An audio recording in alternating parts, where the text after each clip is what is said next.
Você está na Virtual. Muito mais que conexão. Uma questão de estilo.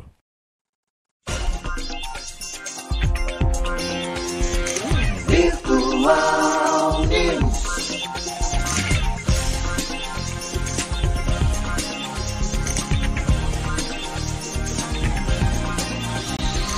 Virtual Notícias.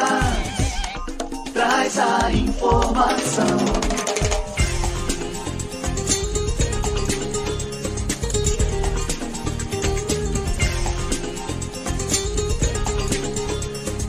Virtual News. 9h mais 50. Um bom dia para você. Começa agora o Virtual News desta terça-feira, dia 24 de outubro de 2023. Manhã meio nublada, o sol apareceu, mas ainda não deu o calor da sua presença, né? A gente está aguardando aí muita gente com a expectativa de poder colocar sua roupa no varal, porque haja roupa nesse período. Mais de 2 semanas de chuva na Baixada Santista, então isso dificulta bastante, né? Essa questão de lavar roupa, colocar para secar, cobertor, e, nossa, é bem complicado. Mas, vamos lá, né? Vida que segue. 9h54, um bom dia aos poderes constituídos, ao Executivo, Legislativo e Judiciário. E um bom dia especial para você, que faz parte do quarto poder, que é a sociedade organizada. Quarta-feira, dia 23, para você que faz aniversário hoje, perdão, dia 24, para você que faz aniversário hoje, parabéns, tudo de bom, Deus abençoando a sua vida hoje e sempre. Programa de hoje, participação de Priscila Pitica. Bom dia, Priscila. Bom dia, Maria Clara. Bom dia, Márcio. Bom dia, Maria Clara. É um prazer mais uma vez estar com você aqui nesta terça-feira. Graças a Deus parou de chover, né? Então a gente já está com aquele humor melhorzinho, né? Vamos embora para mais uma terça-feira. O lodo, né? E o limo criando raízes, gente, broto. Ninguém aguenta mais esse mofo, né? Tá demais. 9h55, vamos para a pauta do Virtual News desta terça-feira.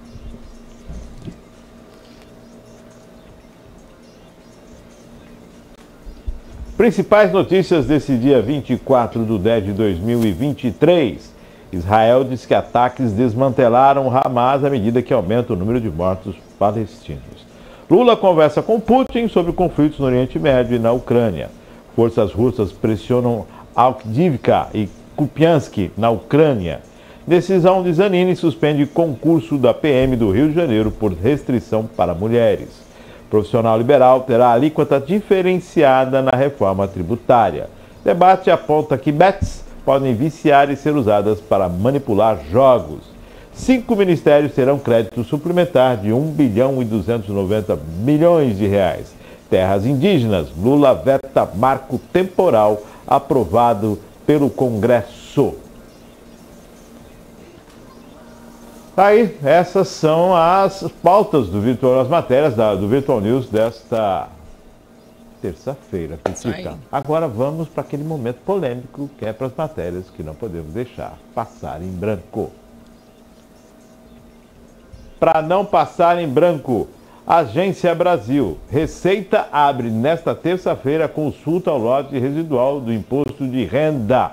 Também na Agência Brasil. Trens e ônibus tentam normalizar a operação na zona oeste do Rio.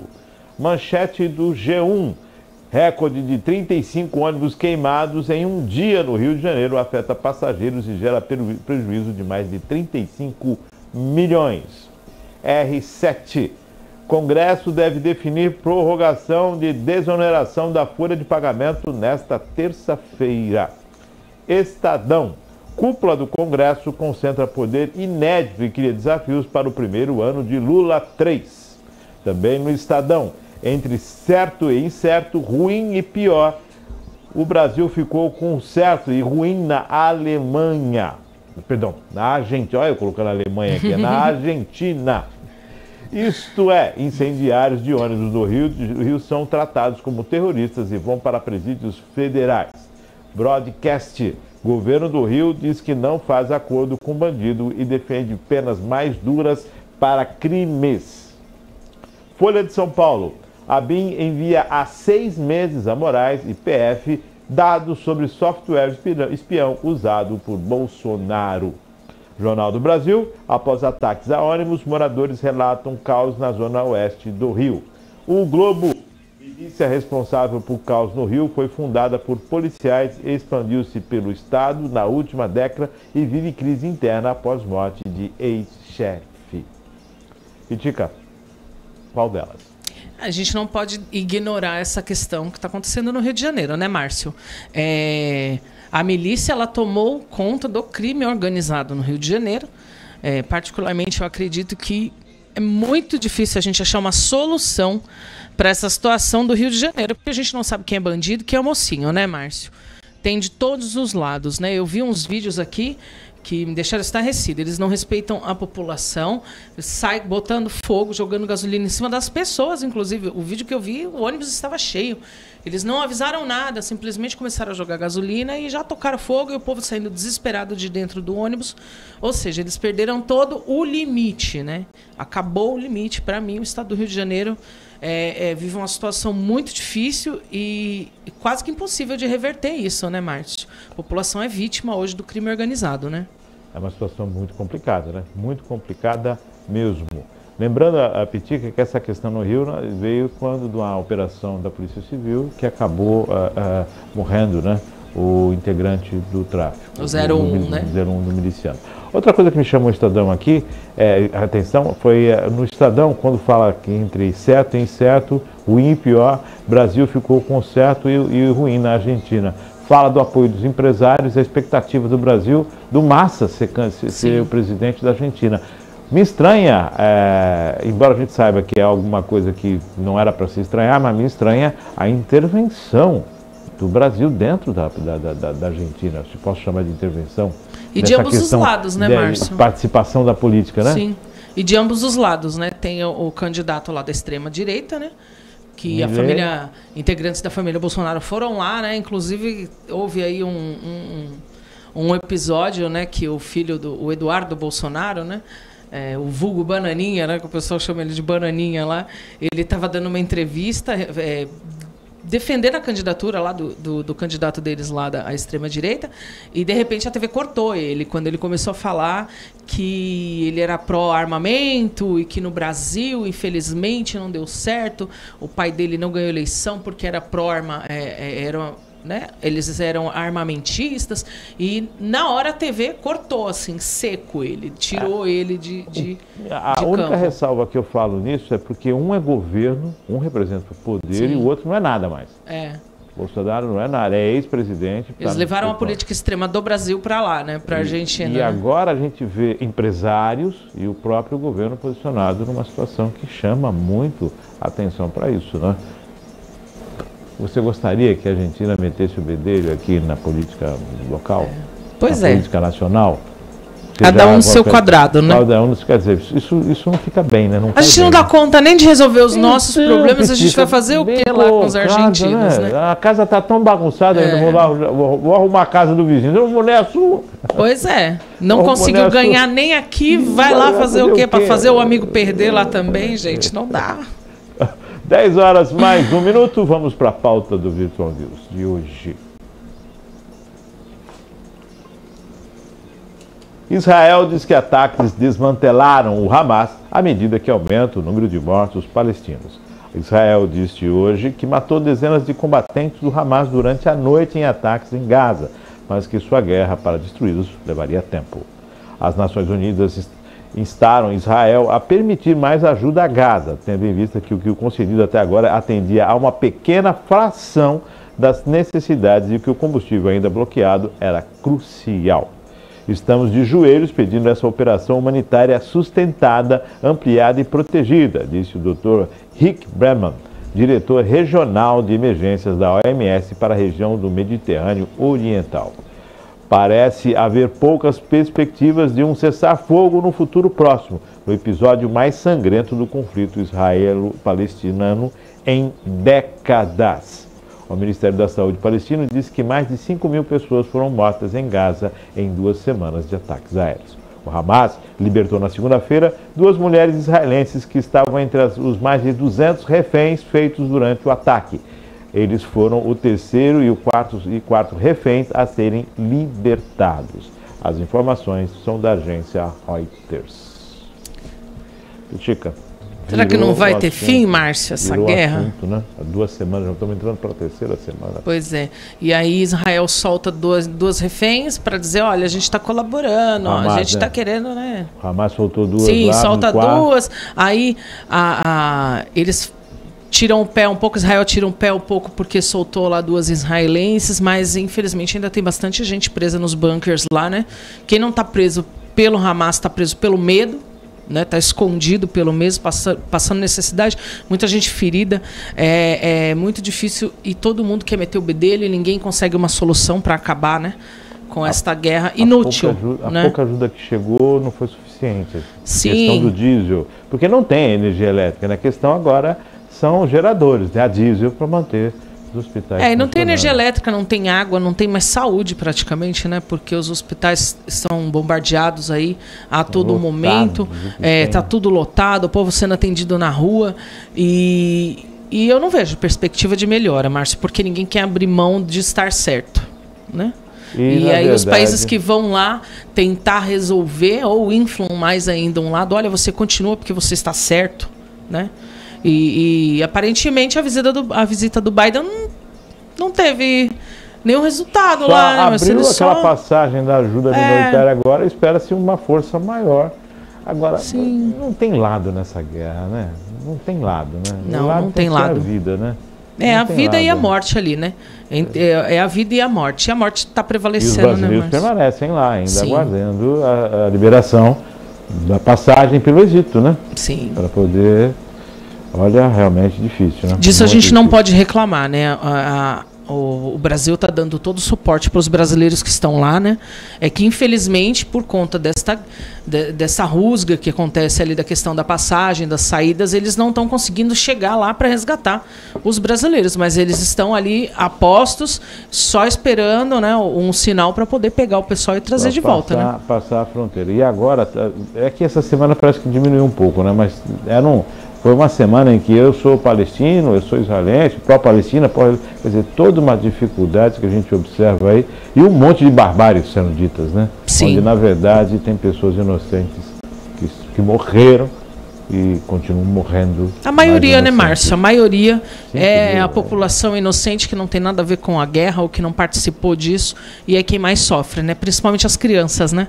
Sim. Muita criança. Lembrando que ainda está para vir a invasão terrestre, né? Sim. Israel invadido por terra. Vamos à próxima matéria. Lula conversa com Putin sobre conflitos no Oriente Médio e na Ucrânia. O presidente Luiz Inácio Lula da Silva conversou ontem com o presidente da Rússia, Vladimir Putin, sobre os conflitos no Oriente Médio e na Ucrânia. Por telefone, Lula relatou a situação dos brasileiros na faixa de Gaza e reiterou a urgência da criação do corredor humanitário que permita a saída dos estrangeiros e a entrada de remédios, água, alimentos na região. Os dois presidentes concordaram quanto à necessidade de cessar os bombardeios na faixa de Gaza e da imediata liberação dos reféns, informou a presidência em nota. De acordo com o Palácio do Planalto, Vladimir Putin comentou sobre a proposta brasileira no Congresso de Segurança das Nações Unidas e lamentou que, após tantas décadas, não tinha sido encontrada a solução para a criação do Estado palestino. Na semana passada, o Conselho de Segurança rejeitou a proposta apresentada pelo governo brasileiro que pedia pausas humanitárias aos ataques entre Israel e Hamas para permitir o acesso à ajuda da faixa de Gaza. Em relação à Ucrânia, Lula e o presidente russo também falaram sobre a guerra na Ucrânia. O presidente Lula reafirmou a disposição do Brasil para ajudar em qualquer mediação quando os lados envolvidos estiverem dispostos a falar de paz, diz a presidência. A invasão russa no território ucraniano, que desencadeou a guerra, começou em fevereiro de 2022. Desde que assumiu o governo para o terceiro mandato, Lula tenta negociar o fim do conflito. Pitica. É aquilo, né? A gente dá risada para não chorar, Márcio. Quem, assim, do alto da sua arrogância, o Putin diz que tem que ter cessar-fogo lá, né? Na faixa de Gaza. Só que ele não entende que a guerra que ele criou, né, com a Ucrânia, segue os mesmos moldes, né? Eles invadiram, a Ucrânia se defendeu e está nessa guerra aí. E ele acha que ele tem solução, então por que ele não acaba a guerra que ele criou? Já que ele tem a solução para acabar com ali, né?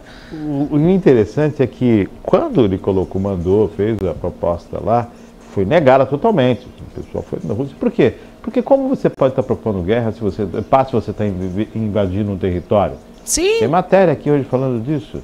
Como é que você pode falar de paz se você está promovendo a guerra em outro país? E aí me estranha muito, você vai conversar com um sujeito falando para ele de um outro conflito, sendo que ele está num conflito maior ainda, há mais de um ano. Sim. Matando também. Meu Deus, isso é o cúmulo do nanismo. Tá todo mundo em Nárnia. Opa, vamos falar, tá em Nárnia. Eu acho que ele tá caçando assunto porque talvez ele deixou de ser um pouco protagonista da situação, né?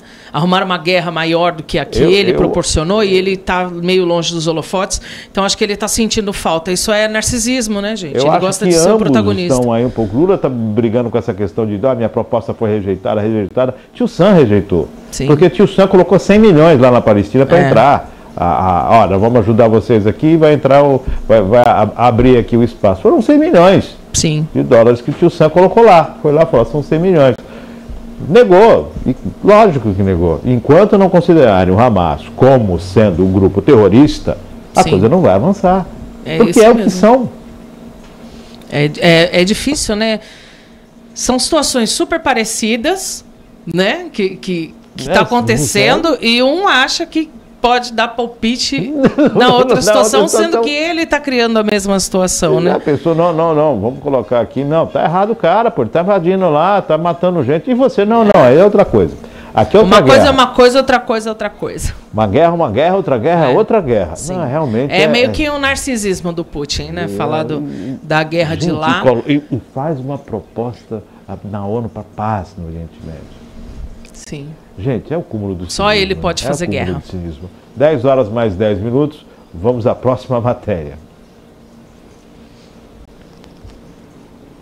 Forças russas pressionam Avdiivka e Kupiansk, na Ucrânia. Meu russo não sei como é que tá não, fica. As forças russas intensificaram seus ataques nesta segunda-feira em duas áreas de linha de frente do oeste da Ucrânia, buscando cortar a única rota de abastecimento para a cidade devastada de Avdiivka e avançar sobre a importante cidade de Kupiansk, mais ao norte. O Estado-Maior das Forças Armadas da Ucrânia disse que as suas tropas repeliram cerca de 10 tanques russos na cidade. Vitaly Barchar, chefe da administração militar de Avdiivka, disse ser uma situação muito difícil com os abastecimentos, com 22 quilômetros de estradas constantemente sob fogo, disse à noite. Isso complica a evacuação e a entrega da ajuda. O inimigo está tentando interrompê-la. Qualquer movimento é um sinal para abrir fogo. Cerca de 1.600 residentes permanecem na cidade. Antes, a população era em torno de 30 mil pessoas. A maioria dos restantes não desejava partir, disse ele. O presidente Volodymyr Zelensky prestou homenagem aos que defendem a cidade na sua mensagem de vídeo noturna, dizendo: a resistência e a força para toda a Ucrânia agora. As informações são da agência Reuters. Tá aí. A gente precisa colocar lá o corredor humanitário. Sim. Bombardeia lá, não deixa chegar mantimento naquela cidade ucraniana lá. Vamos invadir. Gente, que absurdo. Não faz sentido nenhum, né, Márcio? São notícias que não fazem sentido. Aí você vai falar com o cara que está fazendo isso, que absurdo. Como é que... Vamos discutir a guerra? Vamos discutir a guerra. Vamos discutir a paz? Vamos discutir a paz, né? Não só lá. Aqui não. Na minha guerra, não. Minha não é guerra, é um conflito interno. É um conflito. Absurdo, gente, absurdo, né? É um absurdo. Sem noção, completamente, né? Ficou difícil. Vamos para a próxima matéria, que essa até tem embrulho no estômago agora. Decisão de Zanin suspende o concurso da PM do Rio de Janeiro por restrição para mulheres. O ministro Cristiano Zanin, do Supremo Tribunal Federal, decidiu ontem, dia 23, suspender o concurso público para a Polícia Militar do Rio de Janeiro. A decisão do ministro foi motivada por uma ação da Procuradoria-Geral da República contra a reserva de 10% de vagas para mulheres de certame, cujas provas foram aplicadas em agosto. Com a decisão, fica suspenso o concurso de formação de soldados aprovados na primeira fase do concurso, a aplicação da nova prova objetiva e a divulgação de qualquer resultado até a decisão final do Supremo.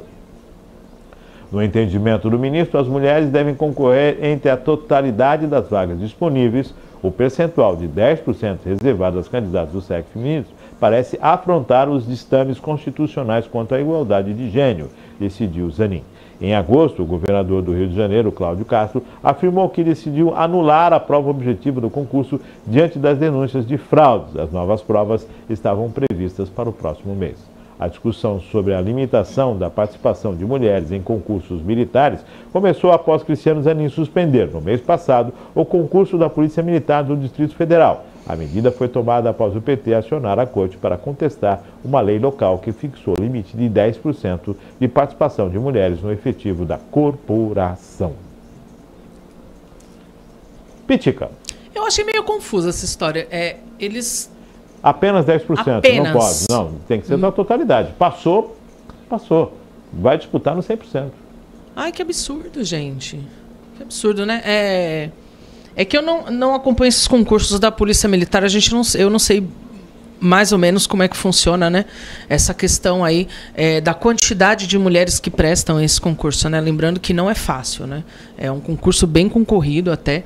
Da Polícia Militar é difícil porque não é só a prova, né? Você tem toda a questão física ali, né? A questão psicológica, que é uma das mais importantes, né? Hoje em dia tem que ser bem trabalhada a questão da psicologia aí dentro dos concursos da Polícia Militar, mas limitar só a 10%, né? É estranho, né? É um preconceito, né? Por que limitar 10%? Só, digamos, de 1.000 vagas elas concorrem a 100. E, na verdade, agora não. A lei está errada e tem que concorrer. Sim, ao 100%. 100%. Né? 100%. Não é nem o mínimo, né? Porque geralmente em concurso tem que ter a cota mínima. Não, ali é o máximo, né? Que estranho, né? E o interessante é que denúncias de fraude no concurso da Polícia Militar no Rio. É o Rio, né? Zanin tá lá. Longe de mim tecer aí qualquer comentário preconceituoso, mas o Rio de Janeiro vive um caso muito difícil mesmo em relação à polícia, peculiar, milícia, política, né? Ali tá nítido que dos estados estados aqui do Brasil é o que sofre mais com essa questão moral. Escândalos, né? Sim, de governadores aí são gente, dos últimos 5 governadores do Rio de Janeiro, todos foram presos. De Brizola pra todos. cá? Acho que os últimos 5, todos estiveram na cadeia, todos. Inclusive tem o Cabral ainda tá, não tá? Ou ele tá de tornozeleira, alguma coisa assim, mas ele tá cumprindo pena ainda. O Cabral tá fora, acho que não tá preso, mas continua, mas tá de tornozeleira ainda, tá cumprindo pena, ele, garotinho, né? Sim. Então, assim, é difícil, né? Infelizmente o Estado vive uma crise moral, né? E nenhum concurso público para a Polícia Militar eles estão conseguindo organizar, é difícil. Né? Tá safando. É difícil. Complicado. Bom, tá aí o Zanin fazendo a parte dele, né? Vamos aguardar os desdobramentos. Próxima matéria. Profissional liberal terá alíquota diferenciada na reforma tributária. Os profissionais liberais terão uma alíquota diferenciada nos impostos da reforma tributária, disse ontem o relator da proposta no Senado, Eduardo Braga. O texto também preverá um valor para o Fundo de Desenvolvimento Regional, maior que os 40 bilhões aprovados pela Câmara dos Deputados. A informação confirmada posteriormente pelo ministro da Fazenda, Fernando Haddad. Eduardo Braga pretende entregar o relatório da proposta de emenda à Constituição nesta terça-feira, à noite. Ontem, Braga se reuniu com Haddad para acertar os detalhes finais do parecer. Segundo o senador, a alíquota específica para os profissionais liberais ainda não foi decidida. Tem aqueles profissionais liberais que estão no Simples Nacional e aqueles que estão acima do limite de faturamento do Simples. A carga tributária aprovada pelo texto da Câmara aumentava o tributo sobremaneira para que esses profissionais que faturam mais que o Simples. É aquele ditado, nem tanto, nem tão pouco, disse. Regime especial para micro e pequenas empresas, o Simples prevê alíquotas especiais para microempresas que faturam até 360 mil por ano e para pequenas empresas que faturem até 4,8 milhões por ano. Ai, ai, ai, ai, ai, ai, ai, é difícil falar de reforma tributária, é minha alíquota para cá, menos minha alíquota para lá, abate para mim aqui, tira para mim ali, ó o simples aqui, ó o complexo ali. É difícil, Petita. Márcio, a reforma tributária ela se faz necessária sim, né? Sim, porque os impostos eles são bem mal distribuídos aqui no país, né? Tem pouca gente que paga pouco imposto, né? A gente até comentou isso aqui da minha última participação. E que ela é necessária, mas a gente tem que entender também que o Brasil ele vive várias realidades financeiras, né? Existem vários tipos de comércio, vários tipos de comerciante, né? Hoje em dia, infelizmente, depois da pandemia, o comércio informal ele cresceu muito. Né? Ele cresceu muito. Por quê?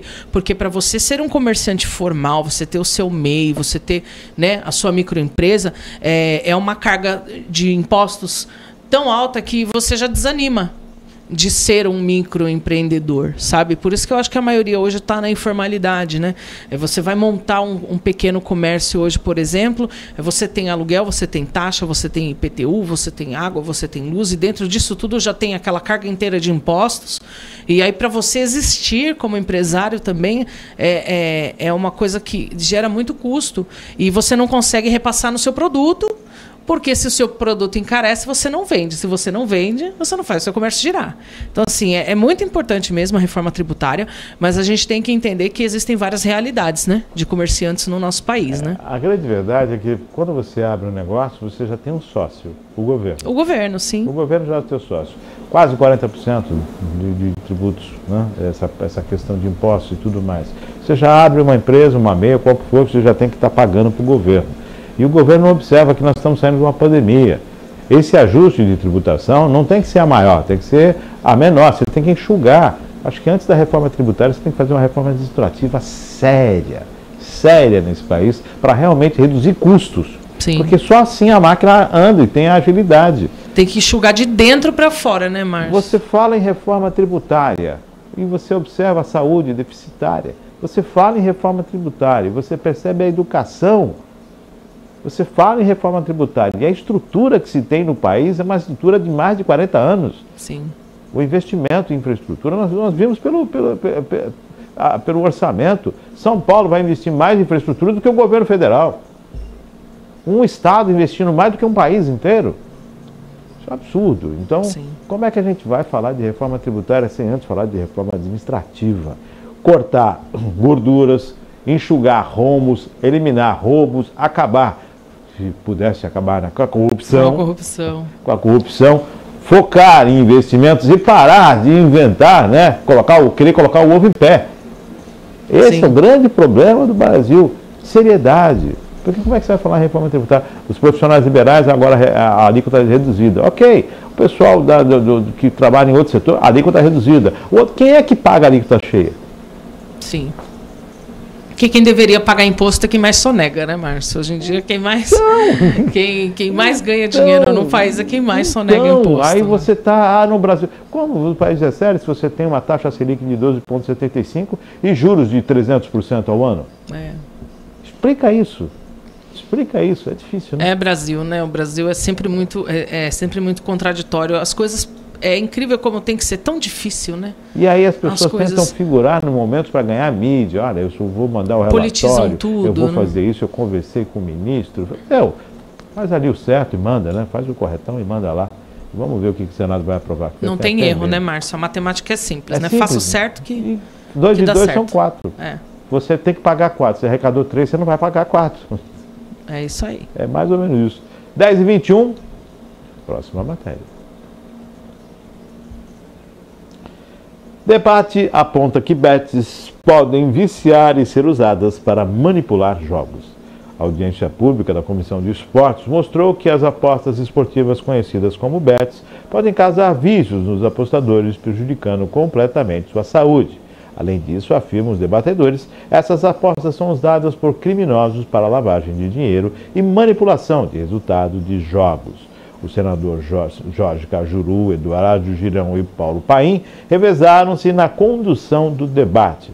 O PL 3.626 de 2023 estabelece regras para autorização à operação dos sistemas de apostas para a publicidade de jogos e para o destino dos tributos sobre a arrecadação. Girão disse que as apostas causam vício pior que o cigarro, em sua opinião. O Brasil deveria proibir totalmente as apostas esportivas. Ele pediu que o projeto seja analisado também pelas comissões de Direitos Humanos e de Assuntos Sociais. Representando o Ministério da Fazenda, José Francisco Semínio Mansur afirmou que as apostas trazem uma série de externalidades negativas, como o seu uso para lavagem de dinheiro e para a manipulação de resultados de jogos. Segundo ele, o setor teve grande crescimento nos últimos 5 anos, faturando desse período mais de 100 bilhões de reais, mas sem pagar impostos, pois não há regulamentação legal. Agência Senado. Interessante isso, né? O que não está regulamentado não está proibido. Não é o contrário, só pode aquilo que está regulamentado. Não, o que não está regulamentado não está proibido. É isso, é isso que a gente entendeu, Pidica? E a gente vive uma febre, né, desses joguinhos, né? Principalmente por conta das redes sociais, os tais digitais influencer, né? Que são... Eu sou uma pessoa que sou muito crítica nessa questão de digital influencer, porque ele está influenciando o quê? Para quê? Né? Você vê pessoas aí com 10, 15, 20 milhões de seguidores aí nas redes sociais postando a questão do jogo, principalmente aquele do Tigrinho, é o tal do Tigrinho. Ah, hoje tá dando, o horário tá pagando, o horário tá pagando.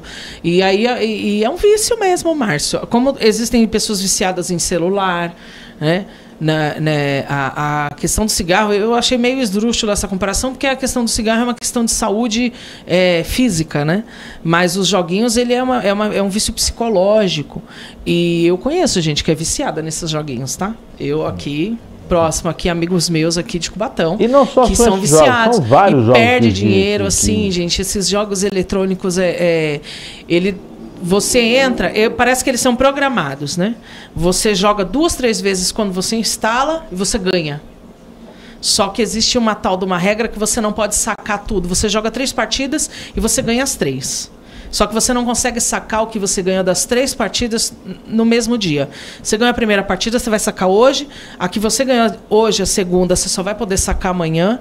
Então você vai ficando nessa de, eu não posso sacar. Então, o que eu vou fazer? Eu vou jogar mais para eu ir sacando todo dia. E nisso você vai se perdendo. Você vai jogar contra a máquina. Você vai jogar contra a máquina. E a gente tem esse caso aí dos digitais influencers que publicam muito, que divulgam muito, né? Eu acompanho bastante digitais influencers que são contra a divulgação desses joguinhos, justamente porque é a classe mais pobre que cai nesse tipo de situação, porque o que eles vendem é o seguinte: você vai apostar 40 centavos e vai ganhar R$400. Existe casos de gente que aconteceu isso mesmo. Você jogar 50 centavos ali, ganhar 300, ganhar 400. Mas isso é uma vez. Quando você instala o aplicativo, que é para o cara já te segurar ali, né? Para você já entender, o ambiente é propício para quê? Sim, então. E aí a maioria dos digitais influencers que eu sigo são contra e fazem campanha, tá? Mas se é para existir e tiver que regulamentar, vamos lá. Então vamos regulamentar. Mas assim, o interessante é a palavra do ministro, eles arrecadaram 100 bilhões e não estão tributados. Mas como então operou? Se não arrecada, por que operou? Não está na lei, é permitido então? E super, gente. Olha, o que você entra em rede social, o que mais tem é propaganda desses joguinhos hoje. Então vamos não tem nem como falar, eu não sei, se... Não adianta dizer, nós vamos colocar aquela perguntinha lá, é maior de 18 anos? Gente, não adianta. Isso não adianta. Difícil. Muito difícil. 10 horas mais 26 minutos. Próxima matéria. 5 ministérios terão crédito suplementar de 1 bilhão e 200 milhões de reais. O presidente da República, Luiz Inácio Lula da Silva, sancionou na sexta-feira a Lei 14.702 de 2023. Foi publicada ontem, tá? Que abre crédito suplementar no orçamento da União para reforçar os caixas de 5 ministérios, no valor de 1 bilhão e 290 milhões de reais. Como é proveniente de remanejamento no orçamento, não haverá aumento de despesas. O Ministério da Saúde ficará com 38,55% dos recursos a serem gastos no âmbito do Fundo Nacional de Saúde para o custeio dos serviços de assistência hospitalar e ambulatorial. O Ministério da Integração e do Desenvolvimento Regional terá 35,85% do montante a serem usados no âmbito da Companhia de Desenvolvimento dos Vales do São Francisco e do Parnaíba, a Condevasf. O Ministério da Educação receberá 21,4% dos recursos que vão para o reforço do caixa de diversas universidades e institutos federais, incluindo hospitais universitários. Tem uma entidade aí que vai receber 1 bilhão e 800. O Ministério da Agricultura e Pecuária terá 3,4% dos recursos do crédito suplementar e serão usados no fomento ao setor agropecuário. O Ministério das Minas e Energias ficará com 0,7% do total dos créditos que vão para despesas da Agência Nacional de Mineração. De acordo com o ministro do Planejamento, os recursos têm, entre outras fontes, o superávit financeiro apurado no balanço patrimonial do exercício de 2022, no valor de 259,89 milhões, e os recursos próprios livres de cada unidade orçamentária, além de um pequeno excesso de arrecadação de 17,3 milhões. Originalmente, os Ministérios da Saúde, com 58,2% dos recursos, e da Educação, com 40%, ficariam com mais de 90% dos valores do crédito suplementar. Mas uma mensagem modificativa encaminhada ao Congresso pela Casa Civil alterou a repartição dos recursos entre os ministérios. Bom, a lei... Bom, primeira coisa, superávit de 2022. Vamos falar que esse dinheirinho foi ganho do ano passado, né? Que está sobrando, que deu um superávit. Você imaginou algo e houve um superávit. Então tá bom. A lei é clara. O que se arrecada, a movimentação, parte do valor, 40% vai para tal lugar e 40% para tal lugar. Educação e saúde. Isso é fato. Houve uma modificação aí para que esses valores fossem ser remanejados.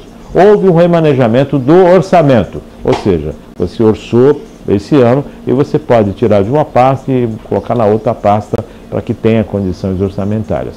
O que a gente está falando aqui é desse excesso de arrecadação, desse superávit que está sendo aplicado. Que aí me chama a atenção essa regra. Pode ter uma mensagem modificativa? Isso pode acontecer realmente? Pode se tirar da saúde e da educação ou obrigatoriamente tem que ir para esses lugares? Aí a questão é que se vai chegar lá realmente onde precisa, né, Márcio? Porque a gente sabe que verba de saúde e educação são verbas carimbadas, então não tem como nem não ir para lá, para as pastas, né? Tecnicamente mas a gente, tem que chegar lá. E a questão vai chegar? Vai melhorar alguma coisa? Porque a gente não vê melhora, né, na saúde, na educação, né? Hoje a gente vive uma crise educacional, assim, principalmente na parte inicial da vida escolar, né?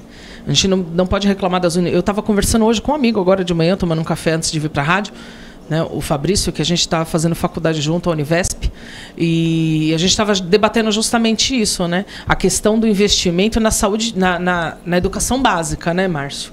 Que é muito precária hoje, né? Essa questão da molecadinha aí não repetir mais de ano, né? A progressão e tal. E a gente precisa realmente de investimento em boas escolas, em bons profissionais, né? A gente vive uma crise na educação do país que precisa de investimento de verdade. Eu vi uma pesquisa na semana passada da questão do afastamento dos professores que se aposentam, se afastam com problemas psicológicos. Por quê? Porque não tem aquele atendimento adequado do governo, não tem aquela assistência, né? E talvez com mais investimento a gente possa, né, levar aí tantas cidades com esse projeto que é aprovado de questão da psicologia na escola, né? Que toda escola tem que ter um psicólogo. Eu acho que esse tipo de investimento serviria para isso, né? Para melhorar. Mas a gente precisa ver se vai chegar, né? Tanto na saúde quanto na educação, esses investimentos, né? Você falou bem, Pritica, como nós estamos tratando os nossos profissionais da saúde, né? De que forma nós estamos tratando esses profissionais? Estamos deixando a desejar? Estamos atendendo? Como é que esses profissionais chegam, né, na aposentadoria? Sim. Como chegam? É bem complicado. Recurso tem. A aplicação dele que a gente tem que discutir melhor, né? É isso aí, tem que discutir seriamente a questão da aplicação do recurso, para ele chegar de fato onde ele tem que chegar e melhorar. De apuração contra o investimento, né? Sim. Fiscalização e apuração daquilo que está sendo feito. Não dá para ficar jogando dinheiro fora, não. Mandou dinheiro, tem que ver. Foi para robô? Foi. Foi para isso? Foi. Então tem que ter constatação, tem que ser firme ali. Não digo que não seja, mas tem que ser ainda mais. Pois é. 10h32. Próxima matéria. Terras indígenas. Lula veta marco temporal aprovado pelo Congresso. O presidente Luiz Inácio Lula da Silva sancionou com 34 vetos a Lei 14.701, que trata do reconhecimento, demarcação, uso e gestão de terras indígenas. Um dos principais dispositivos vetados é o que estabelecia que os povos indígenas só teriam direito às terras que ocupavam ou reivindicavam em 5 de outubro de 1988, data da promulgação da atual Constituição Federal. Conhecida como marco temporal, a tese jurídica teve origem em projeto de lei, o PL 2903 de 2023, apresentado pelo ex-deputado Homero Pereira, do Mato Grosso, e aprovado pelo Senado em setembro, sob a relatoria do senador Marco Rogério. O Congresso Nacional pode reverter a decisão final sobre a lei, rejeitando os vetos presidenciais. Para isso é necessária a maioria absoluta dos votos dos deputados e senadores, ou seja, 257 votos dos deputados e 41 votos de senadores, computados separadamente em sessão do Congresso. Quando analisada pelo Senado, a matéria obteve 43 votos a favor e 21 votos contrários. Já na Câmara, foram 283 votos favoráveis e 155 votos contrários. Essa celeuma, o STF definiu por não existir o marco temporal, né? Então a propriedade de muitas terras retrocederam aí há algumas décadas, né? Para não falar séculos. Tanto é que o Supremo optou porque teria que haver a ocupação, porque muitas pessoas que estavam em terras indígenas receberam os títulos da União quando da Guerra do Paraguai. Sim. Observa isso. Então não é essa pessoa que está aí. É o neto, o bisneto, é alguém, né, relacionado a isso. Aí você imagina o que é não ter o veto, não ter esse marco temporal. O Congresso aprovou a lei que eliminou a questão do STF, determinou que na promulgação da Constituição de 88 era a partir dali o marco, e agora o presidente vetou. Volta para o Congresso e agora cabe ao Congresso manter o veto ou derrubar o veto. Pelos números, o Congresso teve, a maioria dos que aprovaram, se mantiverem o voto, os vetos estão derrubados, não se sustentam. Aí o governo vai ter que fazer um ajuste político ou então olhar para o pessoal e falar, eu fiz a minha parte, o pessoal derrubou, não posso fazer nada. Pitica. Essa questão indígena é uma questão também muito complicada aqui no Brasil, né, Márcio? Óbvio que a gente tem uma dívida histórica, sim, tá, com os indígenas, e vem perdurando essa dívida, ela está só aumentando, tá? Por quê? O pessoal do agro não é muito amistoso, né, com os indígenas, né? Aonde eles acham que eles vão ter lucro, eles massacram, eles assassinam. A gente vê muita notícia aí, né, dos pajés, dos caciques aí assassinados pelo Brasil afora por conta de terra, tá? Por quê? Porque poucos indígenas votam, poucos indígenas, né, dão aí para político essa moral, e eu acredito que aonde eles não veem votos, eles não se importam. Faça o que quiser. E não é assim, né, gente? Os indígenas, eles são responsáveis por preservar a nossa história do nosso país, porque foi a partir deles que nós viemos, e tem que ser bem discutido, e tem que dar a eles o que é de direito deles, tá? Eles estavam aqui antes da gente, né? Então, assim, vamos respeitar um pouco a história do país, porque a história indígena, ela é a história da gente, né? E, infelizmente, a política, o agro, né, as pessoas travestidas ali, né, de fazendeiros, né, mas são bandidos que assassinam, massacram os indígenas. Então, é muito triste acontecer isso ainda em pleno 2023, Márcio, a gente não respeitar a nossa história, né? Eu vou chamar a atenção para uma tribo, me fala o nome dela agora, que realmente estão de parabéns. Eles prepararam, estudaram, foram conhecer o agro, e eles promovem o agro nas terras agora. E várias aldeias são mantidas com o lucro do agro. A vida na tribo mudou, porque eles plantam em grande escala, eles trabalham em grande escala, eles trabalham com tecnologia, foram formados inclusive no exterior. Olha que maravilha. A gente entende que, ao menos para mim, o índio, a gente tem que observar o índio como sendo o guardião da sua tradição e entender que ele também vive no mundo moderno. Sim. E que ele pode usufruir do mundo moderno. As terras indígenas, a gente tem que entender o seguinte, se quando eu falo que aquela reserva indígena, eu estou dizendo que só o índio pode mexer, ou estou dizendo, nem o índio pode mexer, o índio só vai tomar conta. Não ajuda nem no desenvolvimento, né? Então, e aí você tem, e assim, eles lutaram e estão sendo criticados, muitas vezes criticados, essa tribo, por fazer esse trabalho que é espetacular. A terra. Por que o índio não pode utilizar da terra e o outro pode tirar o índio de lá e utilizar a terra? Pois é. Esse é um ponto. Agora, nessa questão do marco temporal, existe uma insegurança jurídica nisso aí. E vai dar muito pano para manga. Então tem que saber muito bem como vai mexer nisso para acabar não criando uma situação ainda pior em toda essa história. Você já pensou reverter? Se não tem um marco temporal, reverte aonde? A 1500? Sim. Tudo aqui eram dos indígenas. Eles eram os povos aqui que existiam aqui. Ah, mas Eles não são tem os documento. Mas vem cá, verdadeiros usa o capião no mínimo, né? Eles são os verdadeiros donos, né? Então, e aí a A pessoa gente que estudou o se mínimo de apropria. história sabe disso, né? Então, aí a gente se apropriou. E agora, como é que faz, né? Como é que você vai ajustar? Ah, isso aqui existiu índio em 1800, existiu, e aí como é que faz? Se existiu índio naquela terra, a terra é dele. E aí você já tem lá um condomínio lá com 1000 residências, como é que você faz? Sim. E eles existem e resistem, né? Então, Até hoje. Então, precisamos reverenciar, precisamos proteger e precisamos tirar o índio dessa conotação apenas de que ele é o guardião só da mata. Não, ele é o guardião da mata e ele tem que viver no século XXI. Sim. E vamos dar tecnologia e pode, melhorar. É assim que avança, né? Pois dessa é. forma que avança. Vamos aguardar então a votação no Senado e na Câmara. 10h39, mais matérias. Encerramos? Encerramos o Nacional? Que maravilha! Espetáculo, 10h39, pitica. Tudo tranquilo e calmo hoje, tranquilo, Márcio. quase sereno. É o tempo que tá melhorando, né? O tempo que tá se abrindo, né? Você fez a meditação hoje? Aí hoje não deu tempo. Vai Mas eu fazer. dormi legal ontem à noite. Eu consegui dormir legal, então eu acordei com bom Algum humor. assunto polêmico nesta manhã de terça-feira ou tudo tranquilo? Ah, Márcio, infelizmente a gente continua na mesma, né? Aquela questão de sempre, que fica até chato a gente ficar comentando toda semana a questão dos laboratórios, né? Essa questão toda aí da demora da entrega das obras, são não sei quantas mil obras, mas nenhuma acaba, né? Infelizmente a gente fica repetitivo, né? Reclamando aqui, né? Das coisas e chega a ser desgastante, né? As situações aí que ocorrem nesta cidade absurdas, né? Por exemplo, semana passada as crianças ficaram sem aula uma semana. Uma semana sem aula, gente. É um tal de ponto facultativo. Ah, porque emenda com a semana da criança. Ah, porque não sei o que, não sei o que. Gente, pelo amor de Deus, quase 15 dias sem aula. Sem motivo aparente nenhum, tá? Ai, tá terminando a obra da tal da caixa d'água do pombo. Ai, tá limpando não sei o que, o forro, tal. Ali, aquela escola ali da Vila São José, o João Ramalho, ficou ali quase 15 dias sem aula, tá?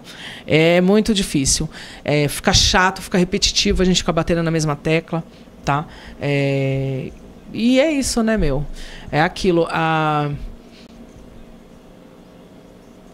A gente tá cansado. Eu tô cansada, Márcio, de ficar reclamando. Porque parece que a gente só reclama, sabe? Não tem um ponto positivo, meu.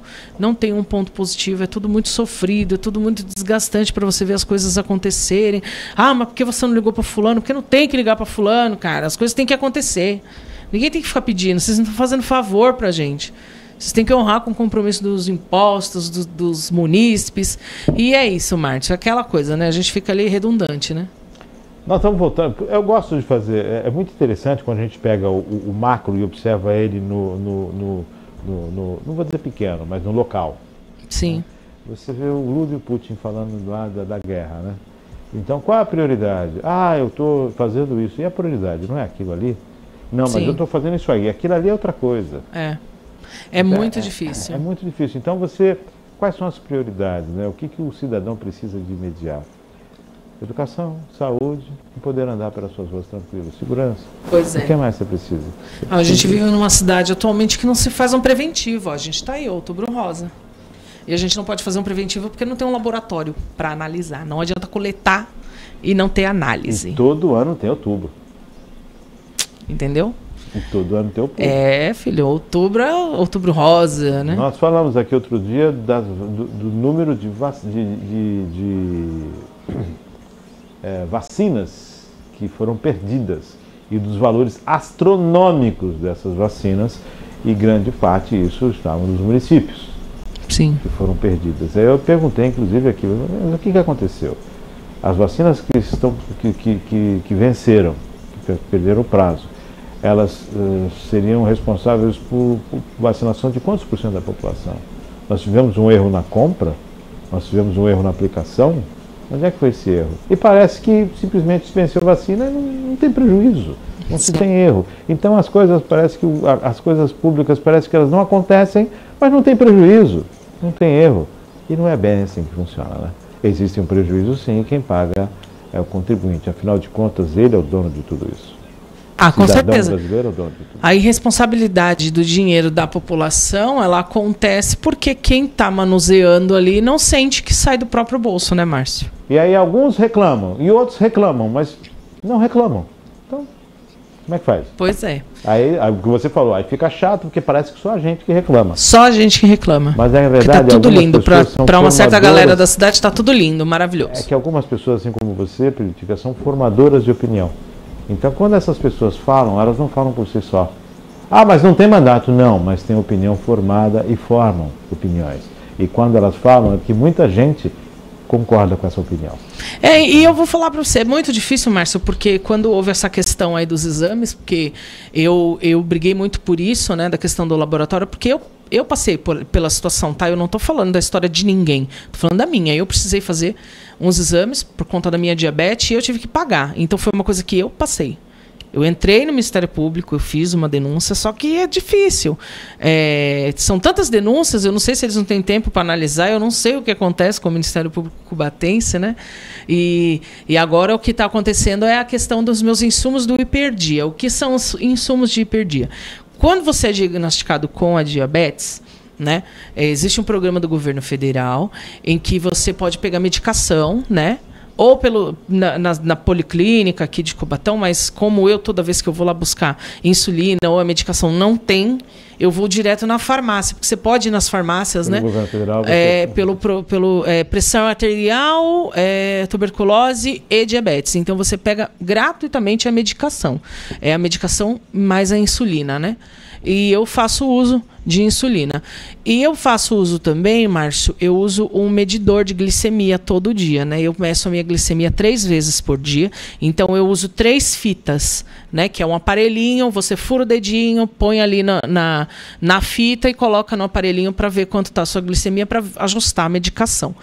E assim, isso é fornecido gratuitamente também pelo governo, tá?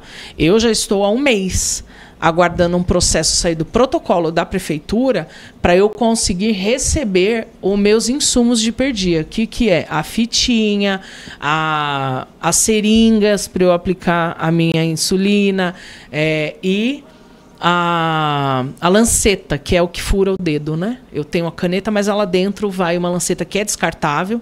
Eu uso 3 por dia. Do mesmo jeito que eu uso 3 fitas por dia, eu uso 3 lancetas por dia. Ou seja, que é um material 90 no mínimo. Ou seja, a média se estragou uma ou outra, 100, 120. Sim, e é uma coisa cara, tá, Márcio? Assim, as lancetas são baratas, mas a fita é cara. Você vai comprar na farmácia, em média R$70, 25 fitas. Tá? R$70, E aí, a lei diz o quê? Que eu tenho que receber, né? Da prefeitura, né? Mas já tem um mês que está lá. Eu dei entrada no protocolo, né? O meu pedido de insumos de hiperdia e eu estou esperando até agora. Porque lá na prefeitura que eu tenho que receber, é o meu direito. Receber os meus insumos de hiperdia. E você já está há 30 dias sem... vai para 30 dias já que eu dei entrada. E aí esse prejuízo, você vai ser ressarcida? Não. Não, então. E quem não tem para comprar? Aí, o que acontece, Márcio? Como é um insumo caro, né, a questão das fitas, porque as lancetas é em torno de R$12, R$13 uma caixinha com 100 lancetas, né? Então, é uma coisa que dura, né? A pessoa, o que ela faz? Ela acaba diminuindo o uso, ela deixa de medir a sua glicemia. Tem gente que deixa de medir por dia, para poder economizar nas fitas e nas lancetas para chegar até o final do mês, pelo menos, né? Para poder conseguir comprar. Então a pessoa acaba meio que deixando de medir a sua glicemia todo dia. né? É difícil isso. Aí Começa tá a lá. colocar em risco A a informação que eu tive é o seguinte: eu dei entrada num protocolo lá na prefeitura, né? Preenchi tudo com minha documentação, com a minha indicação do médico, com a minha receita, tudo bonitinho, o xerox, né? Tem que deixar lá. Aí eles falam assim: olha, a gente vai ligar para a UBS. Aí é a UBS que entra em contato conosco, né? A enfermeira da UBS. Inclusive, agradecer ao pessoal lá da UBS que me atende, porque eu sou muito bem atendida toda vez que eu vou lá, sabe? Eles são muito solícitos, elas tiram todas as dúvidas. O que eu tenho para descartar, por exemplo, né? Que eu uso material pérfuro cortante, que é as lancetas e as seringas, né? Eu vou lá, descarto certinho lá na minha UBS, elas mandam uma caixinha para mim, só que elas ficam refém também, né, Márcio? Porque sim, elas não podem fornecer o material se eu não tiver uma autorização. E eu estou aguardando essa autorização, aí já vai para um mês. Eu acho que a Secretaria de Saúde tinha que dar uma atenção maior, porque é insumo de perdia, é uma doença que acompanha a pessoa. Ela não é a diabetes não é uma doença que você dá um remédio e cura. Tá? E a maioria dos casos de diabetes é em idosos, né? E isso tem que ter uma atenção maior, né? Porque você já vive ali naquela condição de ter que se furar todo dia na mão e na barriga, né? Porque a gente aplica insulina aqui em partes da coxa, na barriga, né? No braço, mas você já vive nessa condição e ninguém facilita em nada para você, sendo que é um direito seu receber esses insumos de perdia. Eu fico pensando o seguinte: como você não recebeu ainda, não... Quer dizer, os que vieram depois de você também não receberam. Ah, com certeza não. Quantos antes da Pitica também ainda não receberam? Quer dizer, qual não, é esse e imagina número? As pessoas que estão aguardando para fazer um exame, para poder confirmar, para poder detectar a diabetes. Então aí, acho que já estão fazendo os exames no hospital. Sim, questão de emergencial, né? Então aí soltou esses exames. Você imagina como é que vai ser a fila depois para pegar os procedimentos? Pois é. Não é fácil, não é fácil. Difícil. Como é a mesma frase? É aquilo, né? Enfrentar o leão por dia é fácil, difícil é desviar das antas no caminho, né, meu? Não é nada fácil. 10h49, estamos chegando ao finalzinho. Pitica. Pois é, obrigada, Márcio, mais uma vez pelo convite. Sempre que eu puder estar, estarei. Obrigada, Maria Clara, sempre está operando com a gente aqui. Uma ótima semana para você, Márcio, porque eu tô animadona para esse próximo final de semana, que vai ser bem agitado, a agenda tá cheia, adoro. Eu tenho o Halloween para ir, que é a minha terceira festa favorita, é o Halloween. A minha primeira é meu aniversário, a segunda é o Carnaval e a terceira é Halloween. Eu adoro. Adoro essas festas temáticas. Maravilha. Vai ter um lá no Esporte Clube e eu vou estar lá sexta-feira. Show de bola. Eu lembro da Summer Dance que tinha... Nós organizamos, lotava a Summer, né? É isso aí, a gente fazia umas baladas bem da hora. E tá faltando, viu, pessoal? Faltando. Eu vejo os jovens aí organizando, mas o pessoal tem que se empenhar mais, né? Porque a gente fazia o pessoal ficar de cabelo em pé antigamente, né, Márcio? Montava cemitério na porta da balada, o negócio ficava doido. Muito louco. Bom, foram eras, né? Agora é outra época. 10h50, agradecendo a Pitica, agradecendo a Maria Clara, agradecendo sempre a sua audiência. Daqui a pouquinho está à disposição nas redes sociais, como no site e também no canal do YouTube, os cortes, os drops do Virtual News e também o programa na íntegra, para você curtir, compartilhar, reclamar, dar a sua opinião, fique à vontade. Afinal de contas, esse é o espaço mais democrático na rede mundial de computadores. Obrigado, Pitica, obrigado, Maria Clara, agradecendo a Deus, fique com Deus e até amanhã com mais Virtual News, se Deus quiser.